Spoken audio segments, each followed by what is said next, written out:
പ്രമാടത്തെ indoor സ്റ്റേഡിയത്തിന് സമീപത്തുള്ള മൈതാനത്ത് വന്നിറങ്ങിയ ഹെലികോപ്റ്ററിൽ നിന്നിറങ്ങി രാഷ്ട്രപതി ദ്രൗപദി മുർമു ഒപ്പമുള്ള വാഹന വ്യൂഹവും അല്പസമയത്തിനകം അവിടെ നിന്ന് പുറപ്പെടുമെന്ന് തന്നെയാണ് നമുക്ക് മനസ്സിലാവുന്നത്.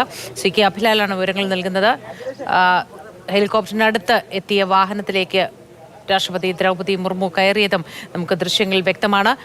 MLA-മാരായ പ്രമോദ് നാരായൺ, KU ജനീഷ് കുമാർ എന്നിവരുടെ നേതൃത്വത്തിൽ ജില്ലാ കളക്ടർ അടക്കമുള്ള ഉദ്യോഗസ്ഥരാണ് സ്വീകരിച്ച് വാഹനത്തിൽ നിന്നും ഹെലികോപ്റ്ററിൽ നിന്നും പുറത്തേക്ക് ഇറങ്ങിയ രാഷ്ട്രപതിയെ സ്വീകരിച്ച് വാഹനത്തിലേക്ക് കയറ്റിയത്. തുടർന്ന് വാഹന വ്യൂഹം ഇനി പമ്പയിലേക്ക് പോകും. ഗണപതി കോവിലിൽ പൂജകൾക്ക് ശേഷം ഇരുമുടി കെട്ട് നിറച്ചായിരിക്കും പിന്നീട് തുടർന്നുള്ള യാത്ര നടത്തുക. 11:50 സന്നിധാനത്തെത്തുമെന്നാണ് നിലവിൽ ഉള്ള വിവരം. റോഡ് മാർഗമുള്ള യാത്രയാണ്. നേരത്തെ അഭിലാൽ സൂചിപ്പിച്ചതുപോലെ ആ റോഡിന്റെ പ്രത്യേകത നമുക്കറിയാം. അതുവഴിയാണ് കടന്നു പോവുക.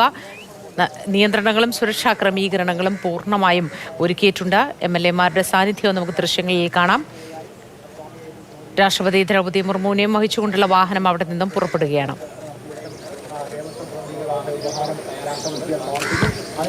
അഭിലാൽ പറയൂ.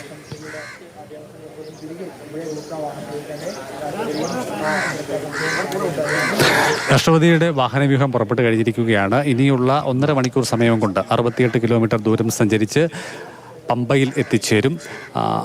25 വാഹനങ്ങളാണ് ആകെ ഈ വ്യൂഹത്തിൽ ഉൾപ്പെടുന്നത്. അതിൽ സുരക്ഷ ഉണ്ട്, പ്രസിഡന്റിൻ്റെ മീഡിയ പ്രതിനിധികൾ ഉണ്ട്, പോലീസ്, അതോടൊപ്പം തന്നെ SPG, ഫോറസ്റ്റ്, റവന്യൂ എന്നിങ്ങനെ ഉള്ള വിവിധ വകുപ്പുകളുടെ പ്രതിനിധികളായിരിക്കും ഈ വാഹനത്തിൽ ഉണ്ടാവുക.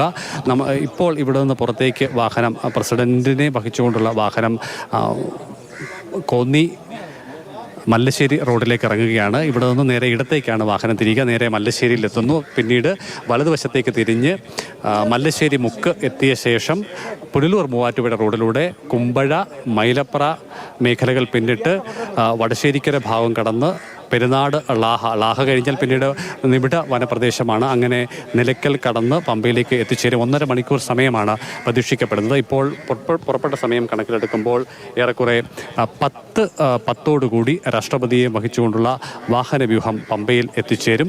ഞാൻ മുമ്പ് സൂചിപ്പിച്ചതുപോലെ തന്നെ പമ്പയിൽ സ്നാനം, പമ്പയിൽ അതായത് വ്രതം നോറ്റ് എത്തുന്ന ഭക്തർ എല്ലാവരും സന്നിധാനത്തേക്കുള്ള യാത്രയ്ക്ക് മുൻപ് പമ്പയിൽ ഇറങ്ങി കുളിച്ച് പമ്പ സ്നാനം കഴിഞ്ഞായിരിക്കും പമ്പ ഗണപതിയെയും ദർശിച്ചായിരിക്കും മല കയറി തുടങ്ങുക. ഇപ്പോൾ അതിനുള്ള ക്രമീകരണങ്ങൾ അവിടെ ഏർപ്പെടുത്തിയിട്ടുണ്ട്. ആ സൗകര്യം കൂടി രാഷ്ട്രപതി പരിഗണിക്കും, അല്ലെങ്കിൽ അത് ഉപയോഗപ്പെടുത്തുമെന്ന് തന്നെയാണ് കണക്കാക്കപ്പെടുന്നത്. ശേഷം പമ്പയിലേക്ക് പോകുന്നതിന് പമ്പ ഗണപതി കോവിലെത്തി അവിടെ കെട്ട് നിറച്ച ശേഷം പിന്നീട് മല കയറും.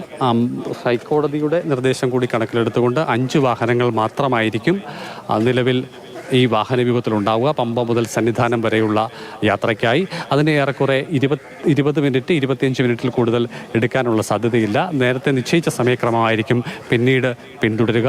കാലാവസ്ഥ മോശമായതിനെ തുടർന്നാണ് നിലയ്ക്കലിൽ നിന്നും പത്തനംതിട്ടയിലെ പ്രമാടത്തേക്ക് യാത്രയുടെ ലാൻഡിംഗ് മാറ്റിവെച്ചത്.